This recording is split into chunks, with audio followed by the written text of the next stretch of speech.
Well, hello, White Sox fans, and welcome to the season is over edition of the FutureSox podcast. My name is Ian Eskridge. Joining me this evening is James Fox. How you doing, James? Hey man, what's going on? So what is it, 41 and 121? I lose track of these things. But they didn't it's not the all-time worst winning percentage though. So at least we got that going for us. Yeah. 5 of 6 down the stretch, all because of Grady Sizemore's charm. Yep. He is the sole force behind that nice little winning cluster, I guess you could call it, because it's not really a streak. I mean, I guess they won 2 at the end. So yeah, him and Lenine Sosa. I didn't know how good that guy was in September. He was pretty good. Yeah, I think he hit like the last 3 weeks of the season. He was hitting like 400 or something. Yeah. So I mean, that's good. I mean, I don't know exactly what kind of weight to put on that. I mean, they did play some fairly decent teams, so it's not like he was playing a bunch of pushovers or, September call-ups even for from that point of view, like that used to always be the thing, right, is that they'd be like, oh, well, they're playing against September call-ups, but you don't even really have that so much these days, especially when you're playing guys that are fighting for playoff seeding and such. Yeah, I mean, it might get him a spot on next year's team, at least to start. Yeah, I would think so. Unless they spend a bunch of money on a second baseman, which I don't see coming. So, yeah, I mean, at this point, I can't imagine. I mean, we've heard the comment from Chris Getz. We're not going to be working heavy in free agency, so I mean, that's going to be one of the things that we get into tonight. Is exactly what do you think that means? I mean, we've talked about. Yeah. Flip candidates and stuff like that. So we'll get into that a little bit. And we will also, I've seen it in the comments here. There will also be I will be reading as Jerry Reinsdorf here in a few minutes with that heartfelt letter that he sent out to his fan base. So, or right on. Non-fan base. Yes, exactly. Before you do that, can I address the people? Address something? Please do. Have you paid attention to my Twitter and so over the last 48 hours, I've gotten involved in Andrew Vaughn discourse on Twitter. Oh, I did see that. Yeah. I don't understand. Like, what are we doing here? Like, 2019 comes around. I mean, look, I kind of wanted CJ Abrams, but I was like, I understand, like, Andrew Vaughn, he's going to be awesome. And then me and Mike did the show together for years, and we were big, like, Andrew Vaughn supporters. I didn't love the idea of, like, them just, like, deciding to skip the minors and bring him up, obviously. But, like, Andrew Vaughn is bad at baseball. And there's no reason for the White Sox to pay him $5 million. There's just not. Like, it's a negative WAR first baseman with a WRC plus of 98. And he's going to make about $5 million in arbitration. And people keep coming back to me with like, and look, they're not going to let him go. And it's not even, and they might not, but they should, they should. There's no reason to pay him that. But like the amount of people that kind of like don't want them to because of 17 homers and 70 RBI. Who's going to drive in 70 runs next year? That's like, those are the responses I'm getting. It's kind of like, he's a few of those. He's the biggest run producer. Like how, like, what are you going to do? Like get somebody worse? And I'm like, no, like it's hard to find somebody worse. He's a negative WAR player. I was surprised. I don't understand. Not good on defense and doesn't hit very well. Yeah. I mean, what are we fighting here for? Yeah, like he would be an okay hitter, like if he played second base and played defense. Like, I mean, it's 17 homers and 70 RBIs, but like he doesn't get on base. He doesn't hit for enough power. Like, no, it's just not. Now, I think my first comment was like, it's an easy non-tender. That's like for me. And like what I think about them, like they might pay him and keep him because like they feel like it or whatever. I just think that would be dumb because he's like the bottom line is like regardless of what else they do or did or want to get. He's not worth the ARB cost. He's not worth $5 million because he's not good. Not. Yeah, it's pretty sad to even think that people are trying to argue this point. And I did see that response of, well, who's gonna, if you do that, you have to replace 17 home runs and 90 RBIs. And I was like, and like it's not like we're trying to replace, like Kyle Schwarber or Bryce Harper or literally anybody that's hitting, with a fairly decent WRC plus here. We're talking about a guy who is below average, doesn't play great defense. If he was a catcher, he'd be a pretty decent catcher. The problem is he's not, and he's not going to be like, I know that Jose Abreu got better on defense as he got older. Andrew Vaughn's not growing 5 inches to catch those, high throws. Yeah. Not. No, I just he didn't live up to the expectations. That's okay to say. But that doesn't mean that you have to like prolong like the issue, I don't know. I mean, I feel like Getz, like I feel like Getz probably non-tenders him personally, but like, like it is the White Sox, so who knows? Like Sheets, I wasn't even considering. Like he's done. Like that's that's not happening. How about what if you have 2 first basemen with OPSs under 700? Then you can turn him into one guy that's got a 1400 OPS. Yeah, I think that's how it works. So yeah, so the other part of this is Tim Elko. So like I was being accused of, like whatever, like we're FutureSox guys. Like I'm not the Tim Elko guy. Like I've like pushed back against Tim Elko. I've never even ranked him. But like it's worth a shot at this point. Like, I mean, why would you not try? He's in AAA. Like, let's see. I have let's see what also you got, not kid. ranked him, but that doesn't mean that I'm not at the front of his bandwagon. Yeah, and that's fine. Yeah, like I just haven't been because I had questions about like the power and the walk rate too. But like at this point, like who cares? Like it's his turn. Like yeah, let's go. Let's see. Yeah, have you been watching the White Sox? I mean, what about what Andrew Vaughn has done over his career with the White Sox makes you think, we should pay that guy $5 million a year instead of league minimum? Nothing. I can't see one single reason why at a position like that you wouldn't at least try and get somebody that can hit 25 and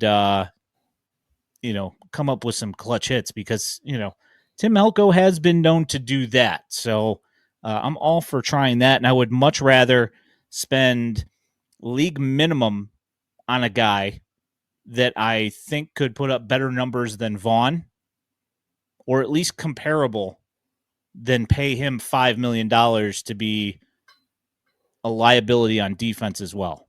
Yeah. Well, one of these David, or no, it's not David. It's Vince that said like, what veteran are they bringing in? Like it doesn't matter. Like to me, I don't care what veteran they're bringing in. Like I think I said on the last show, like some sort of veteran lefty hitter, like for DH, and then Elko can play for like fine. Like they're gonna like they're guys like they're gonna try to get the number 1 pick in 2026. Like that's like what this is. Like next year's gonna be bad too.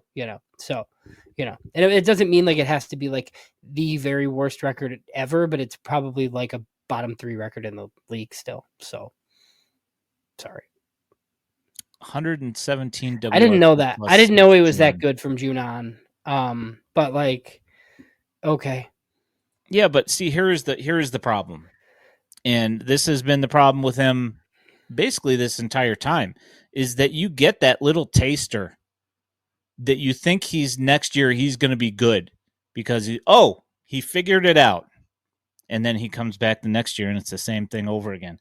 I mean, I could be wrong, but I'd be surprised at this point. I just don't expect him to become a useful first baseman for an entire season because he's seems to be pretty streaky, and he does disappear for months at a time. So yeah. Yes, Beef Loaf, we I are know. being a Yeah. little bit mean, I guess. Your favorite Andre Vaughn. I just don't get it at all. Like I was very surprised when people are like, "What are you gonna do instead, idiot?" Like sign Dan Vogelbach. It's like maybe, yeah, sure. Like I I mean, mean, like you know, like I don't know. yeah. I mean, I guess if you, I mean, at least with Danny Burgers, you have a shot at like 35 to 40 home runs, especially in that park. Yeah, You know, I mean, at least there's that. yeah. I mean, Miguel Vargas So could play first. When we were just talking about Lenny and Sosa, you think Lenny and Sosa could outproduce Vaughn? I think he could put up at least those numbers. Yeah, You know, over a 15, full season. 15 Why homers not? and no walks. He might be able to do that. Yeah. Yeah, I mean that's pretty much you know, his MO, and he's gotten a little bit better on taking walks, just like Andrew Vaughn has a little bit. Okay. Well, we can be done with this. I Yeah, was that's fair. interested. Like I was arguing with about Andrew Vaughn like while football was on. It was kind of interesting. So Chris Getz made some comments, and it's not really anything earth shattering or anything that we didn't basically know already. You have any thoughts on the recent? I guess you could say is the last bit of talking that Chris Getz is going to do until the manager does indeed get hired. Yeah, I mean, seems like managers probably coming from the outside. I've heard it's like 20 names. I don't know how many of those we're going to hear about. I mean, Bob Nightingale had like kind of a weird throwaway mention of Carlos Beltran, who like I'd be in favor of that. He wasn't like, "Hey, the White Sox are interested in Carlos Beltran." He said like the White Sox should be interested in Carlos Beltran. Okay, add him. Hope maybe he's one of the 20. You know, I don't know. Did we talk last week about the guy Levine mentioned? It's like Clayton McCullough from the Yeah, Dodgers. McCullough. No, we Yeah. did not. That Okay. came So out afterward. yeah, so that was like Tuesday or so. I mean, Levine basically wrote about him like he was the favorite, but then it was kind of mentioned that like I think that dude's dad is like a longtime scout that very likely knows Bruce, you know. So there's like all that stuff going on, and then there's the Skip Schumacher stuff, like where it's kind of being said that like Skip Schumacher doesn't really want to come here, but like, I mean, I mean, Shocker. when the alternative is living in Cincinnati, Ohio, though, like I just that doesn't seem that great either. Personally, I mean, that's a better Skyline team. Chili's not tipping the scale Yeah. for you. No, the noodles are weird. Hmm. Yeah, like, but no, yeah. I mean, other than that, it's like manager. They're really putting it out there that like they're gonna fix the analytics department, whatever that means, right? Getz mentioned it. It's in the Reinsdorf manifesto that you're gonna read. So, like, it seems like analytics is the area this offseason where like the revamp is coming. I still want like a hitting guy personally, you know. Getz mentioned the international changes that we talked about on the last show with Keller, and Luis Silverio is also like he was like a field guy, so he was like one of their prospects. Obviously, you know that. And then he like kind of went into a coaching role. So I don't know if like David Keller's going to be like the organization guy, and like Silverio's like the on the ground guy, because it is weird having like a white guy like as your international as your guy on the ground like for international. Like it's usually a either a Hispanic or, you know, I I mean, think unless I you're think a AJ couple of Preller, people hired Asian guys. Right. Yeah, exactly. Right. So, but yeah, no. So we'll see. Like you said, nothing really earth shattering. I don't know. Was there anything else in their mention that you kind of took not away? not really. You know, I look at it and you know, I have questions.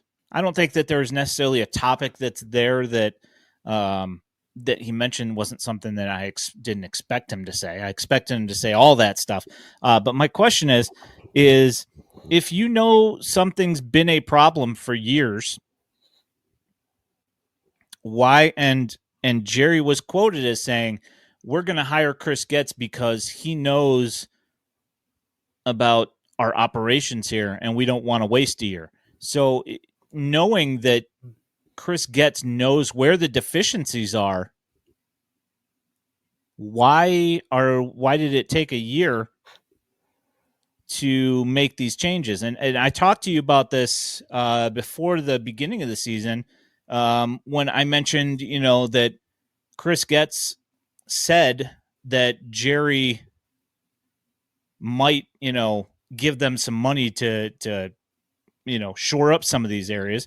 And my thought was, well, what these problems are. So why wasn't this agreed to right off the bat? So you could change these things right off the bat. Like, why did we wait a calendar year to figure out that, oh, we need to, improve our development, down on the, in the minor leagues? I just don't understand why it would take that long. Well, he made a couple of baseball ops hires like pretty quickly, like the Bannister one and Gene Watson and Josh Barfield. And it was like, oh yeah, that's kind of cool.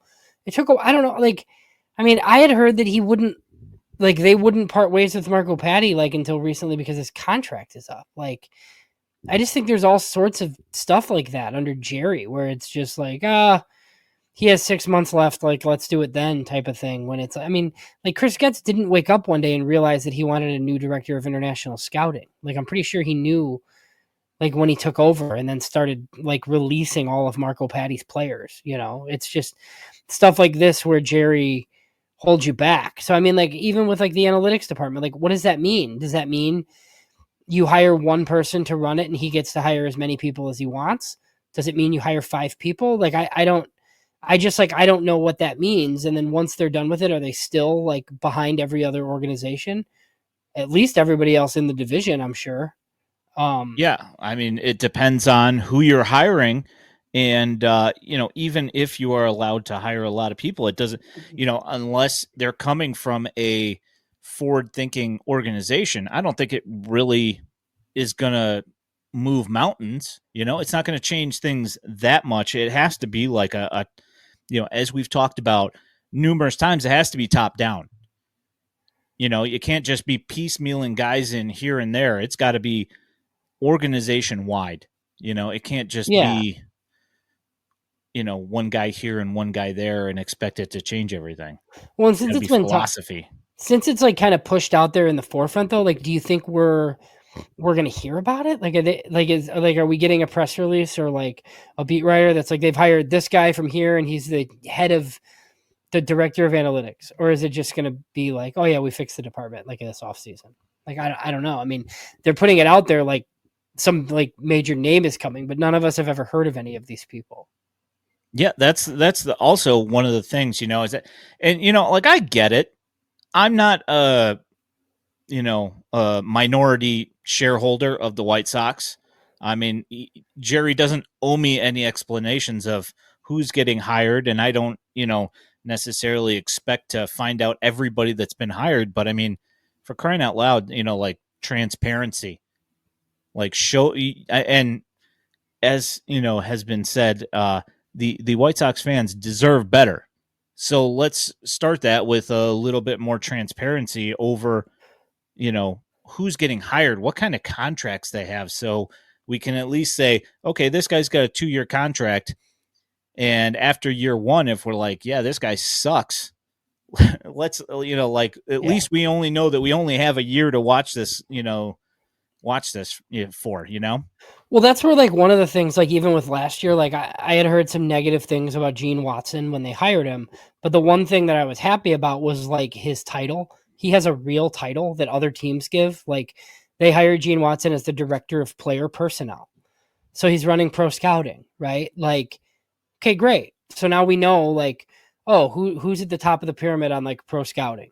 Gene Watson. Where before it was like, oh, these 5 guys kind of do pro scouting and 3 of them report to Kenny and 2 of them report to Rick and we don't know who did what. Like, no, now it's Gene Watson. Like, it's Chris Getz, but like under him it's Gene Watson. Like, that he's the one that recommended Miguel Vargas. At least I'm going to assume so, because he's the director of player personnel. So, like, so that, and then, like, obviously, like, Bannister's title's a little bit strange, but like, he's running pitching.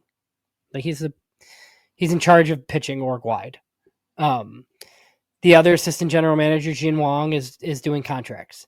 It's pretty self-explanatory, right? So, like, maybe more of that would be good. I mean, look, Chris Getz has done some of the things that we would hope that somebody else would do, as far as, like, bringing people in from the outside. Like, there's a lot of new people. The problem is that it's Chris Getz doing it, and, like, nobody trusts them for that, and like nobody should probably. So Yeah.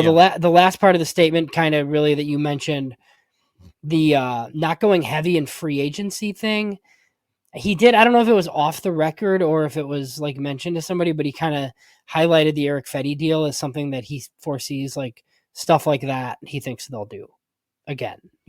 So which I mean makes sense. We've gone over where the holes are, right? There's holes everywhere, but like they literally have a left fielder and a center fielder as of right now, and they probably have somebody to play third, and they probably have catchers. So, first base DH, maybe an infielder for second, maybe a right fielder. I don't know, but and it's one and a bunch of young pitching. So there will be signings, but I would think it's similar to last year, where it's like of the Eric Fetty variety and taking a chance on bullpen pieces. I think I said this here and I said it on other podcasts. Like if you have money to spend, I would spend money on the bullpen so that you could trade those guys. But I would actually get good relievers. Like not Yeah. I mean, we saw what happened not this year, John Brebbia. so Yes. But even like the Yeah. part of the Royals thing was like Aroldis Chapman for Cole Ragans. That's very helpful. Yeah, I mean, if you can get somebody like that to, I mean, like the whole thing with Chapman though was that the only reason he signed with the Royals is because nobody else wanted to sign him because he had some bad hitches in his mechanics, and the Royals fixed that, which allowed them to trade him for something that was actually a useful piece. Now, like, that's the thing, is that you have to hope that whoever you pick up, Bannister can maximize his value, so when you do trade him, you can get a decent return on it. Yeah, I think I mentioned like David Robertson, not him specifically, but somebody like that. Even if it's like 10 million, you're the closer, and you're going to be traded July 15th. Yeah. Something. I mean, I know you said not him, but per my understanding is that David Robertson absolutely hated being here. So yeah, I don't think he's ever coming back. I don't think he's ever coming back. They gave him $46 million though. Yeah, you'd figure that he'd be at least okay with that part of it. Yeah. And then he went back to the Yankees and shriveled up again in big moments like he always does. Yeah, and he also got injured, which he has done fairly often as well. He's pretty good this year. So, I hated that offseason. Here we go. I hated that offseason, and it was Vince. And it was highlighted. See, I don't necessarily disagree with him because I want Baltimore to go down early, so then they trade their prospects for Garrett Crochet. Yeah, but you know that's not going to happen because Fisher's never going to trade any of his prospects ever. Yeah, yeah. I don't know what his deal is, but he just will not change it. Mike Elias, yes. Elias, yeah. So this was something that I wanted to bring up here right quick. You fire all the scouting and then what? Hire one head of scouting. Yeah, that's actually like kind of a question that I had, is that you just launched 5 or 6 scouts. Yeah, and I'm not saying that they're any good, but you have to fill those positions. Or are we talking about going to the virtual scouting model that personally I'm not a fan of, because I think that there is a definite advantage to boots on the ground and being able to see how players handle things emotionally, as well as just looking at TrackMan data and all that stuff. Yeah, I don't see Jerry ever going to that. I really don't. That's like one good thing about Jerry. I don't think he could ever be sold on the idea that you're just gonna scout with data. So I wouldn't be surprised if they're one of the teams that like start scooping up like fired scouts. I could see the White Sox doing that. I would be all for that if they, I see, like, this is information that we do not have, at least readily available. You have to really, really, really search for it. And even if you look for it, you still can't find it most of the time.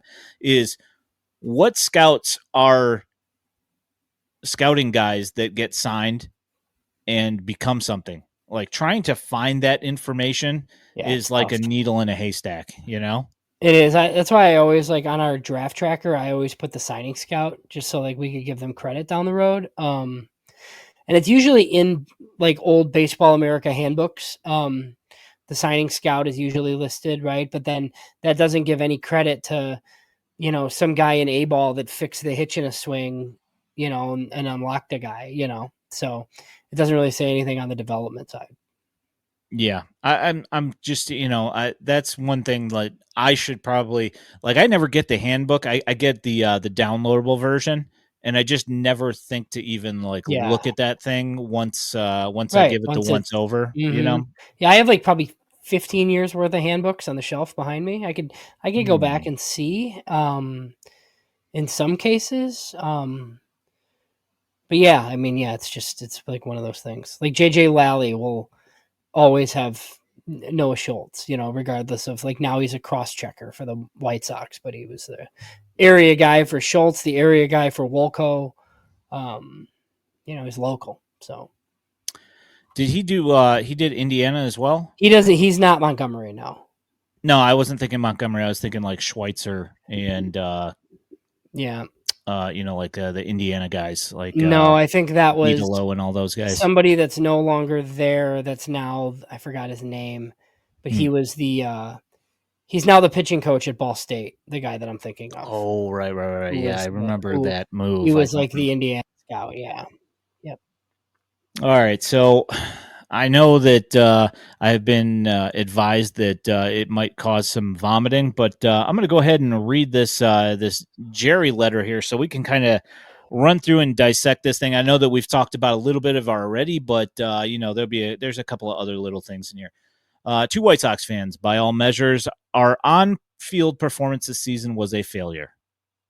As leader of this organization, that is my ultimate responsibility. There are no excuses except for all of them that I'm going to give. I want to thank you for continuing to support the team throughout what was an embarrassing season. You all deserve better. This season's performance was completely unacceptable, and the varying reactions and emotions from our fan base are completely understandable. While embracing new ideas and outside perspectives, we will do everything we can to fix this for 2025 and the future. This will include further development of players on our current roster, development within our system, evaluating the trade and free agent markets to improve our ball club, and new leadership for our analytics department, allowing us to elevate and improve every process within our organization with a focus for competing for championships. In fact, change has already been happening in our baseball operations group throughout the past year. When named general manager in 2023, Chris Getz and his staff immediately began conducting a top to bottom evaluation of our existing operations. Chris is rebuilding the foundation of our baseball operations department with key personnel changes already happening in player development, international scouting, professional scouting, and analytics. Some of these changes will be apparent quickly, while others will need time to produce the results we all want to see at the major league level. Our organization's most important decision in the coming months is to evaluate and identify a new manager and leadership voice for our organization. Chris is well underway with this search. He has identified the key attributes and preferences for our next manager and has already begun an exhaustive search with a wide range of candidates to lead the White Sox in the clubhouse and dugout. Even in the worst of seasons, where at times I felt like nothing was going right, there were bright spots that provided reasons for optimism about our future. The overall health of our organization is improving. Our minor league rankings show this growth. The Class AA Birmingham Barons won the Southern League title, while Class A Kannapolis reached the finals of the Carolina League, and our organization has built an impressive future pool of very talented prospects. Whether said out loud or written in a statement, words are easy. I understand we need to show our progress through action, and I commit to you that everyone associated with the White Sox is focused on returning this organization to the level of success we all expect and desire. Above everything else, I am a fan of baseball, of Chicago, and of the White Sox. Every loss this season, every blown save, every defensive miscue, every shutout, every sweep hurt. It was a long, painful season for us all. We recognize on a daily basis that it is our responsibility to earn your trust, attention, time, and support. We vow to make to take that approach daily as we put the work in this offseason to be better. We owe it to each and every one of you. Jerry Reinsdorf. Yeah. I mean, I think it's like fine that he like put out something because he never speaks or puts out anything. But I mean, you could just make a giant fart noise if you want after it because like it's just like it is like it's okay, like that's fine. I'm sure he'll talk like when they hire a manager. He did last time. And the time before that he picked the manager. So, but like who Yeah. I don't know, man. I mean, the analytics thing was brought up again. So that's clearly in there. There are like changes made to baseball ops already, which Getz has, like they've done that. He's got to spend money. And if it's not going to be on players, it's got to be on like infrastructure. But then ultimately, like at some point, like it has to be on players. Like, yeah, I mean, at some point, like he, as he basically says in this open letter here, that it is more, the talk is cheap. So at some point, we need to see these changes and see them actually work.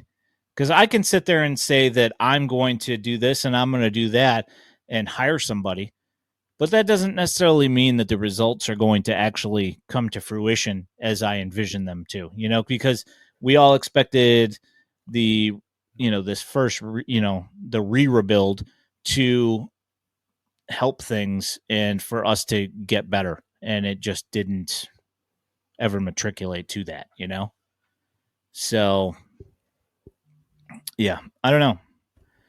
I was a little surprised that something came out. I mean, nobody cares though. Like it's just like just nobody cares what that guy has to say because his actions speak like much louder than words. I think it came out that came out Sunday, so it was like NFL Sunday. Like I listened to the radio stations today for a little bit, like when I was just commuting, and they didn't even touch it. Like they're doing it tomorrow because it's Bear. Like they talk Bears today. Like it's just like okay, Jerry. Well, it's like doing like the sweep it under the carpet announcements on Fridays. Knowing Right. that it's Oh yeah, it's going to disappear over the weekend. Friday news dumps. Yes. Yep. So I will say, like reading that, like it does. I don't know. Like I would be shocked if manager was anyone internal. It seems like some beat writers and some others have kind of like tried to keep the Grady Sizemore dream alive for some reason. I think Grady Sizemore will very likely be on the next staff and he'll be coaching outfielders or doing something, right? But I think this is like a clear opportunity to go outside, and I think they will. I mean, yeah. I mean, we've said it before, though, so it's kind of one of those things that, unfortunately, like I'll believe it when I see it, just because I've seen this movie before, And I mean, they went outside last time, so like. Well, Chris Getz, right? I'm just saying with the majority of their hires. I mean, yes, they went with Pedro Grifol. Yes, I understand, but I'm just. All the rest of the hires, plus, the fact that we've heard that, and, of course, Chris Getz is going to give lip service because that was his guy for the next couple of weeks. But Grady Sizemore is a inside candidate, and then, Sergio Santos has thrown his hat in the ring, which I personally do not mind. And, like I could understand why he would like the job. Versus other guys that, have already been managers, say like a Skip Schumacher, where there are going to be like probably 3 other jobs available in Major League Baseball to manage. And I would say probably all of them are more attractive than here. So, I mean, like I can't, as far as Skip Schumacher goes, he was the manager of the year, and then literally every single one of his top pitchers in his rotation went down, and the team just underachieved because they had no pitching. So it was a surprise to absolutely no one. So I mean, while it would probably end up being a decent hire for the White Sox, I just don't know why he would come here. Yeah, and I don't know what's open for him, but I also don't know that means that you like jump into the White Sox just because that's the opening. Like he could take a year off, he could do whatever.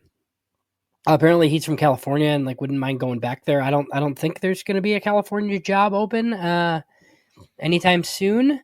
So, well, we don't have to think about Oakland because, well, I mean, I guess technically Oakland still will be in California, just at a minor league stadium. He's too much money for them. Yeah. I mean, watch it be this like Clayton McAuliffe guy this whole time, and Bruce nailed it. That would be good.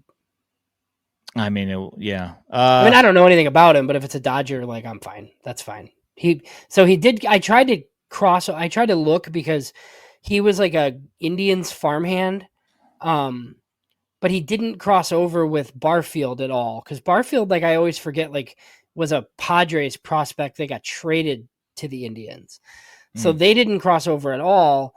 But then he did start his coaching career in the minors with Toronto, under Mark Shapiro, who, obviously like all these guys know. And I do believe that Clayton McAuliffe, I'm going to go McAuliffe, I think. Macaulay Culkin. Yeah. He was Home Alone. He was a minor league teammate of Grady Sizemore. So.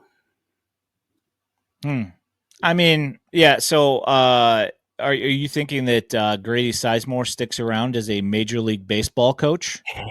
He might get a real title this time. Outfield instructor. I mean, that totally seemed like Pedro being like, I have all my guys. I don't need anybody else. And they're like, okay, well, we're going to give him this innocuous title and he's on your staff now. So good luck to you. Because I don't even think he was coaching outfield. Somebody else was, I thought. I think it's Jason Bourgeois was coaching outfield. Yes, Jason Bourgeois. Yeah. And all the White Sox coaches apparently are in a holding pattern, according to, I think, Van Schouwen said that, Van Schouwen, yeah. Which, so actually I wanted to ask you this because, I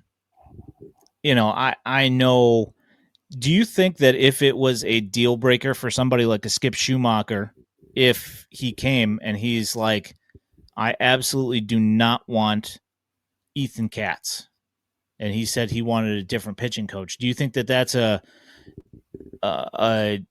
deal breaker for the White Sox? Because we know how loyal they are to people. I don't know. Maybe. I mean, I think it depends on like what Brian Bannister thinks, right? Like, I think Brian Bannister has a pitching coach in Chicago that he knows that he can work with. I think there's a lot of people that don't think Ethan Katz is that good. I mean, I don't know. I don't really know. I mean, he seems fine. Yeah. I mean, I assume Katz is going to be here. Do you think people are kicking down the door to hire some of these other coaches? You think Marcus Timms is in high demand? No. Yeah, because like they're in a holding pattern. And there's also no jobs. Like, I don't know. What did you? So I think like the Shapiro and Ross Atkins of the Blue Jays talked either Tuesday or Wednesday, and I don't think they've said Schneider's back for sure. Mattingly's the bench coach. I think Pittsburgh there could be like a change potentially, and then any of these playoff teams that underachieve, who knows? Like that could. AJ Preller fires a manager every year, so you could have San Diego open potentially. Like if the Yankees went down in the first round, you could have an opening there. So I don't really know, but there will probably be more.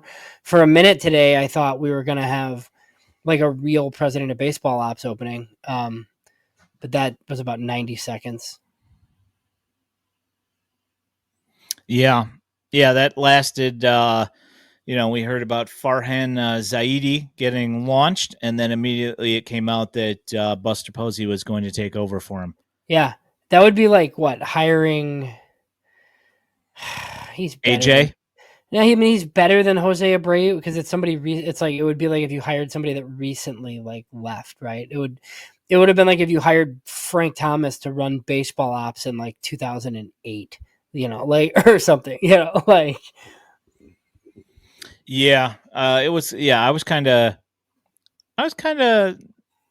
blindsided by that one. I wasn't expecting them to I was expecting someone with actual experience doing this. Yeah. I was pretty surprised that Maybe it he'll was be Posey. really good. I mean, they have a GM too, so like, is that guy safe? Like, I mean, I know like I had heard that Buster Posey was around and had the owner's ear and stuff. Like, so I'm sure Farhan knew this was coming when like, you know, Buster Posey was like moving his stuff into Farhan Zaidi's office like a couple of months ago. You know, like yeah, like yeah, like it. I don't know. I mean, you know, I'm sure the man's getting paid and he'll take a some sort of like baseball advisor job somewhere. Yeah, He can probably. go back to the Dodgers. I mean, you know. Yeah, I think he probably figured it out when he is walking back to his office and he saw the maintenance guy switching out the name tag Yeah, on the or wall. like when You know? Buster Posey signed Matt Chapman to an extension. That had to be like Yeah, some sort of a like, oh, yeah. maybe I This is should like watch out. yeah. Do you know if was Posey a Boris guy? I feel like he probably was. I can look that up. Because that would be interesting if Buster Posey calls up Boris. Because Matt Chapman's a Boris guy. Like Boris guys never do that. They never sign like that. You know. CAA Jeff Okay, so Barry. no. No. So, but I mean, I wonder if he just called up Boris and was like, "Hey, we're willing to give him more money than anyone's going to this offseason. We think he should stay here." And then they took it, basically. Yeah, I mean, you kind of have to. I would imagine that ownership probably started to get a little bit aggravated when all the big names Yeah, they never go there. all shun San Francisco. Yeah, All of them.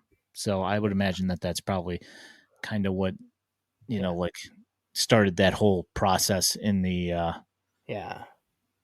So I should also, since we're talking about outside baseball, I should bring up that today Pete Rose passed away, the Major League all-time hits leader, all-time bets leader, Yeah.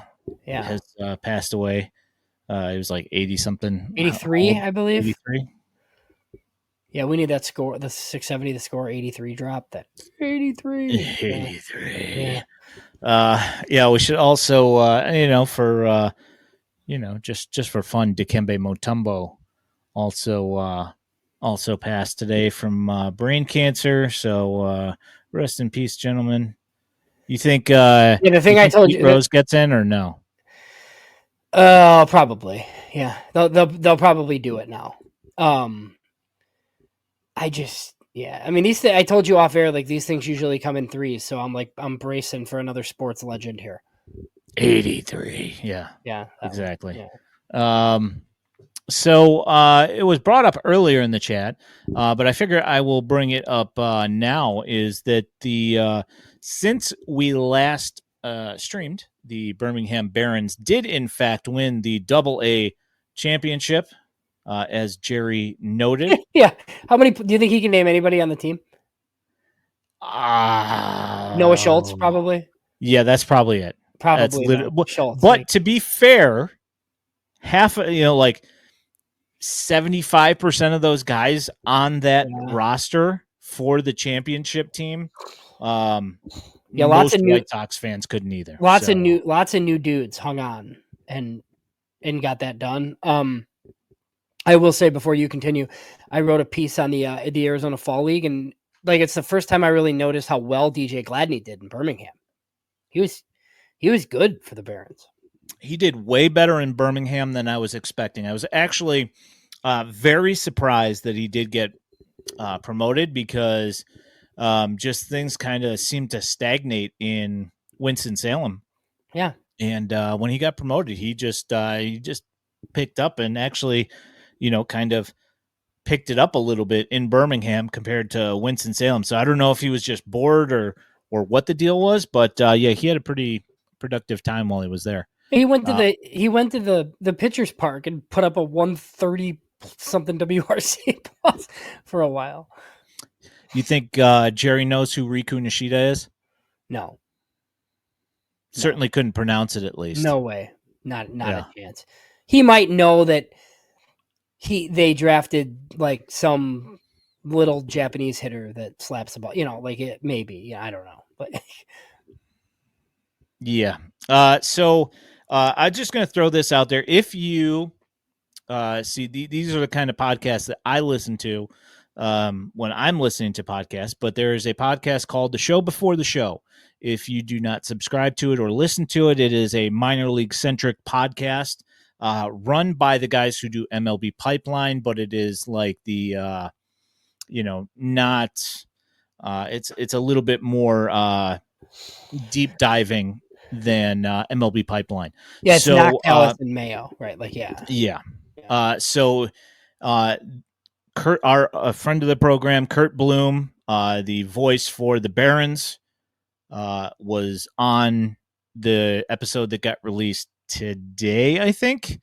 It's well worth a listen, so you can hear what Kurt has to say about the expectations for that team once everybody kind of got promoted and started moving on to AAA and the majors. And it's pretty much what I said about the Barons. It was pretty crazy. So, yes, Heimblum is taking over the Cardinals in a weird arrangement. Yeah, so like Mozeliak is running things next year, and Bloom's doing like the minors. Okay. Yeah, I don't get it. Who makes the first round pick? Heimblum, or does Mozeliak come in like Kenny? one last pick. Conor McGregor walk straight in, make the pick. Are you a Hamilton guy or no? So there's like that in Hamilton. I know Beef is. It's like that skit where he says one last time. It's like the George Washington skit. I could see Mozeliak doing that, like Kenny Williams does. He just like walks in and decides to make a decision out of nowhere. I mean, yeah. I mean, it wouldn't surprise me. We watched it for 10 years here, so if it happened somewhere else, I would not be surprised at all. Yeah, I've never watched Hamilton. I don't think. If I did, it was when I was a little kid. No, it's new. The play. Yeah, is it new or is it? Yeah. Okay, I wasn't sure if it was written like it's not new, but you were not a kid. It's fair enough. Yeah, I didn't know. Maybe I'm thinking of 1776. That might be it, which was also something that my father forced me to watch when I was a little kid, and I was not having any of it. Yeah, yuck. My exposure to Hamilton over the last few years was Ryan Burr. Yes, and Billy Ryan Hamilton. Burr and was, no, I think originally it was Ryan Burr and Ian Hamilton. Yeah. Yep. Yeah, that was. But I enjoyed the Billy Hamilton one. The pictures a little bit more though; they were a little bit funnier. What do you think about duels to settle arguments in 2024? I guess it depends on the what ultimately I think that there would have to be like tiers that would rank to where you were actually dueling to the death to make the if you're going to have a to the death kind of duel, like the stakes have to be pretty high, I would think. Like whether to DFA Andrew Vaughn or not. Or non-tender him anyways. I mean, I think for that one, maybe a caning. might be sufficient. God. Oh man. So speaking of the AFL, so you dropped that article on the AFL roster. So as will happen with the AFL, is entirely possible that we could see one or two of those names drop off before the AFL starts. But if you guys are looking to see who's in the AFL this year, if you have not seen the announcement, if you're looking for a little write-up on each guy, James got you covered there. That is on FutureSox.net for you to check out. So were any of the names like interesting for you? Because like I guess to me, like looking at it, like one of the big reasons like you go is like if you were hurt, right, and you need to make up for lost time, like sometimes they showcase guys, and then the other time is like if they need like 40-man protection. Peyton Paulette is like none of those things. So I found that one interesting. Like even like when I was writing it, I'm like, yeah, I mean, he threw like 80 some innings because he had a bunch of innings as a starter. So he doesn't necessarily need innings if he's staying in the pen. So yeah, I mean, it might just be like, hey, like let's throw you in this prospect circuit against the best guys because we're going to try to get you to the big league. So it might just be that, and that's fine. But that's just not the approach with like some of the other guys, it seems. Now we're talking first base duel: Andrew Vaughn versus Gavin Sheets. Oh, that's fantastic. Sheets would miss though. I think it would end up in a draw, and both of them must be caned. Both of them would shoot directly into the ground, I think. So Peyton Paulette, I feel the reason why they're sending him is because they want him to face the barrage of bats that are out in the Arizona Fall League. Pitching has always been in the fall leagues, always kind of like hit or miss. And this year in particular, most people are saying it's like one of the weakest pitching classes that they've seen in years. I think that's just for the thing that you don't have like a Jackson Jobe or, you know, like some real big name in the pitching side of things. So it's generally bat heavy. And I think that's probably I'm interested to see how Paulette does against some of the bigger bats that are out there. I know that there's some big Guardians and Mariners bats that are going to be out there that are, some for sure. Yeah. Pretty awesome names. So, well, and even like Adler and AHT, I think are both Rule 5 eligible. So they make sense to like get a look. But no, it's kind of like you said, like, I mean, pitching is usually like an afterthought in that league just because like you don't send your pitching prospects because they're already like maxed out on innings or whatever. I mean, we really like Grant Taylor. We think he has a lot of upside, obviously. But if that's the best pitcher in the AFL, I mean, I think that kind of tells you, right? Like the level of, I mean, he should be one of the top pitchers, sure, right? But I think everybody's kind of said like, oh, Grant Taylor's probably the best pitcher there. And if Grant Taylor's the best pitcher there after throwing, what he throw 18 innings this year, like 3 in Arizona and 16 more in Kannapolis, I think. Yeah, I think it was like 17.2 or something. And like he's nasty, but if that's the best guy there, then yeah, I would say it's a little pitching deficient probably. Yeah. I mean, there are a couple of guys that, that are, I can't remember off the top of my head. I'd have to go look at the rosters again. There's like 1 or 2 guys that are pretty big deal, but they're coming off down years.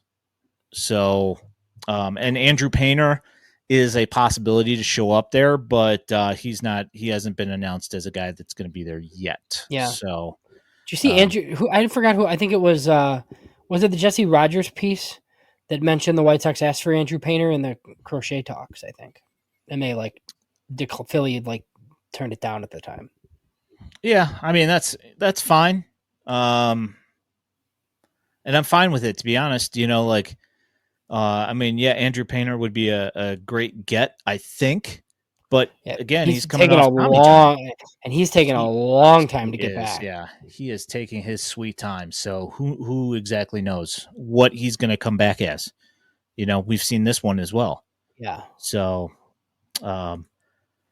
yeah. So you got anything else pressing? Well, so something that was out there was just like the Garrett Crochet comments. What do you make of that? Because I know extension. I know what I think. Yeah, I mean he's public now, where he would like consider it or whatever. Like, yeah, that sounds great, but I just don't really see it. I don't either, and him also throwing his hat in the ring for Grady Sizemore. Good for you, pal. Thanks for your input. Enjoy your time in Boston or wherever the heck you get traded. Well, so the thing is, I don't think they'll pay him anywhere close to like what he would want, because at this point, like if Garrett Crochet is this guy, he's getting $200 million, so there's no reason for him to take less than that with the White Sox. But I also think that like if you're Chris Getz in this front office and you trust what you're doing, and you think Noah Schultz and Hagen Smith are like coming, like like you might think that you need the prospect return that Garrett Crochet is going to bring. Cause like I've seen a lot of people kind of say like, oh yeah, just bring back Garrett Crochet because he's awesome. And like, I get it.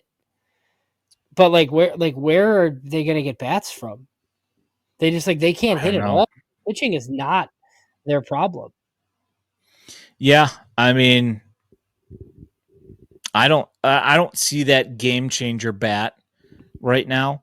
I mean, it's entirely possible that Colson Montgomery could become a bat like that. But he's going to the fall league because he did not have that year this year, and need to see a step out of him at some point. And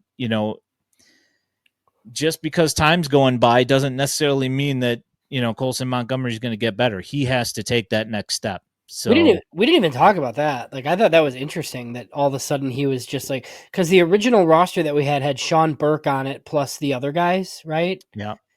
Well, and maybe no Adler. I think Adler was kind of a late ad for whatever reason, and then Colson. So I think Colson got hot, and then they were like, okay, now we're going to send you to the fall league. Like I wonder if he was terrible in September if they still would have sent him because last year when he went, he was also one of the best prospects in the league. Wasn't great, and then won the Fall Stars MVP. This time, I think they're hoping that he's actually one of the best players there. It gets the Adam Engel MVP award. Oh my God! Do you remember Luis Roberts' Arizona Fall League? Vaguely. It was it was insane. Yeah, I don't remember the numbers that he put up. I don't remember. So he was unreal. That was the first time that he destroyed AA, I think, and then he wasn't it abbreviated though. He wasn't there for very long, or did he play the entire? I don't know, but he was awesome. Like his fall league numbers were ridiculous, and then I think that's the offseason that he signed, and then he was on the team. Yeah, that makes sense. I don't remember the numbers though. I remember him being there. I just don't remember. That's a black hole in my memory. I remember him being very good, in the Arizona Fall League. I don't know how easy that is to access, but so I can get streams from 2 or 3 years ago. I think that's as far back as the streams go. The numbers, if you go to the AFL's they probably actual site, on MLB.com, you can go back through stats and by year, I think. Right. Oh yeah, Baseball Reference has it too. Oh, they have it, yeah. They do have it. Yeah, I just have to find it, but that's fine. Yeah, Arizona Fall League hit 800 OPS, so yeah, I don't know how many games he played in 18 of the games. So yeah, a little bit abbreviated. Yeah, that's half. Yeah. Roughly a little bit over half, maybe. Yeah, so I remember him being pretty good there. Yeah. There's a lot of questions about playoff predictions and who wins it all. You and I haven't really had this discussion before. Not at all. But I am a variance trumps all kind of guy, and I don't really know how anybody predicts the playoffs because I have no idea what's going to happen. The team that hits the most homers will probably win it all. Yeah, Brewers. I'll say Brewers just because. Why not? Yeah, why not? Yeah. Variance. Who got in late? It's usually one of these teams that fights their way in, and then they're obviously the Mets and Braves were very late. Yeah. They eliminated the Diamondbacks today in their doubleheader. That's true. Yeah, the Astros probably are. It won't be an AL Central team. Nope. So I will go with David Dombrowski's Phillies. I'll take it. Oh, Vince says he grabbed San Diego at plus 1,200. Plus 1,200, yeah. I mean, the thing is, it's hard to pick anybody that has this first series to get through. But I mean, those teams have been getting there. It is kind of I don't know. What do you think? Is this year 4 or year 3 of this system? And I'm sure as soon as a couple of the good teams go down in the first round, we're going to be hearing about how they need to change the system again because all the good teams lose right away. Well, I mean, we've heard that the last couple of years. Yeah. I think this is year 3. Yeah, it's If coming. it's not year 3, it's year 4. If that happens, I think it's year 3. If that happens, it's coming. Yeah, we've heard it. I want to say at least last year. Maybe Yeah. it was the year before. But we've definitely heard people complaining that the best teams lost because they had a bye or whatever. Especially if the Yankees go down right away. Yeah. Oh, man. That would be glorious. But hopefully ref's not in here because I don't want to answer that one. Yeah, right. You good? I'm good. All right. Well, thank you for coming and hanging out, everybody. We appreciate that. FutureSox.net, you can find James' AFL preview that just dropped. You can also find Sleepy Harold's tribute to the Birmingham Barons championship run in the most recent trending on the farm. Thanks, Beef. Appreciate it. At FutureSox on the X. My name is Ian Eskridge at Daily White Sox. He is James Fox at JamesFox917. If you are listening to this in podcast form, know that we do it on YouTube every Monday night during high school football season, Monday at 8 p.m.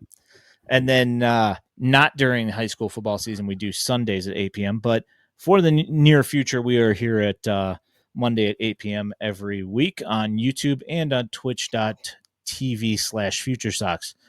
Thanks so much for coming and hang out, guys. We appreciate you so much. Without you guys, we'd be pretty bored, and we appreciate it. All right, you guys have a great night, and we will talk to you guys soon. Thanks.